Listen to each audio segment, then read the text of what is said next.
Hi. Do you think a deaf person can get a speeding ticket? Oh yeah, because it happened to me. This was back in the summer of 1995 with my friends, and we were all going on vacation. We were in the car together just cruising along, and we saw that the speed limit sign said 65. So we were just kind of cruising along, and then we see a cop pull up behind us with his lights on. He told us, "Did you know you're going 65? The zone that we were in was actually a 55 mile per hour zone. And I was like, what? In the end, he gave me a ticket because we were going 65. So, thanks, I said, and he told me to have a nice vacation, and then I put the ticket in my glove compartment. So we carried on and we had a nice vacation. I was talking with my friends about the fact that I would now have to go to court. And they said, you can plead innocent, guilty, or no contest. And I'm like, well, obviously I'm going to plead innocent because I wasn't recklessly weaving in and out of traffic. I was just, following the car in front of me.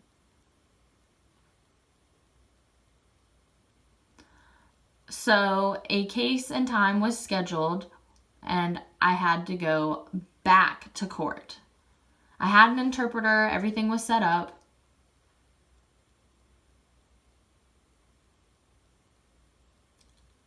The interpreter had a list of proceedings for that day, and I was the third on the list. And I'm thinking, okay, this will be quick, and then I can just leave.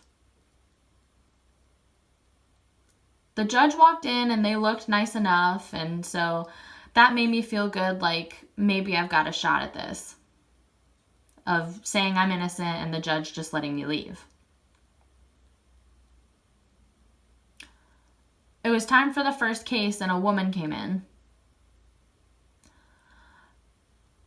There was a jury stand, but it was not ordinary. There were a bunch of police officers sitting in the seats,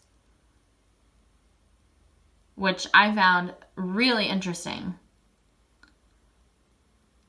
The first case is about whether or not the woman was wearing a seatbelt, and that's why she got the ticket. And the woman was frantic, like, no, you don't understand. And the cop silenced her. No. So the woman stops talking, and the judge asked the police officer, did you see a seatbelt?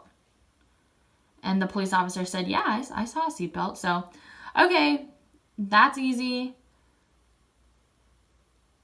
You just have to pay a fine and then leave. And I'm like, okay, so this is how it's going to be. The second case comes in, and it was someone who spoke Spanish, so they had a translator. The case was about another fine because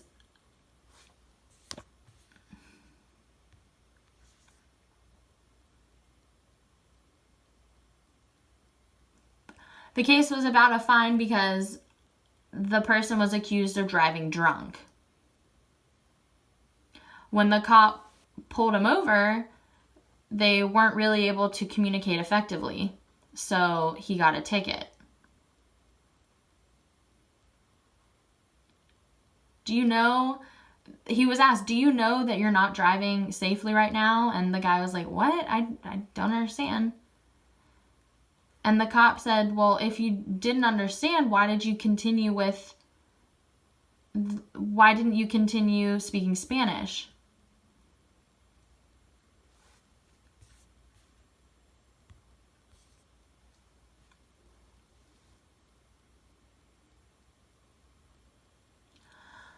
The person wrote on the ticket that they didn't speak English, but they wrote it in Spanish. So the whole courtroom just erupts in laughter.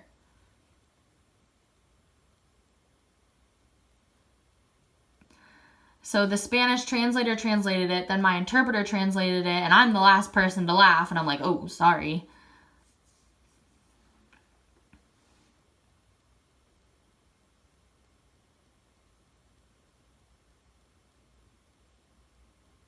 Now the interpreter and the translator are discussing, and they say to the man, okay, so do you understand now the situation that you were driving drunk, so you have to pay a fine?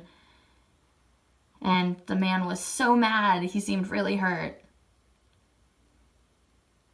And now it's my turn. I'm case number 3.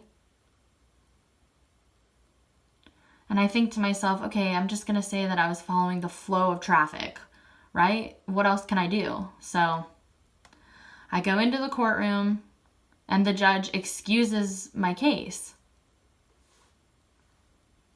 And I am just so confused. And the interpreter, they kind of wave me over. They're like, no, come on, let's go. Let's leave the room. And so I'm just baffled, and I'm following the interpreter out, and we're standing by a table. And I asked the interpreter, I said, why? Why was my case excused?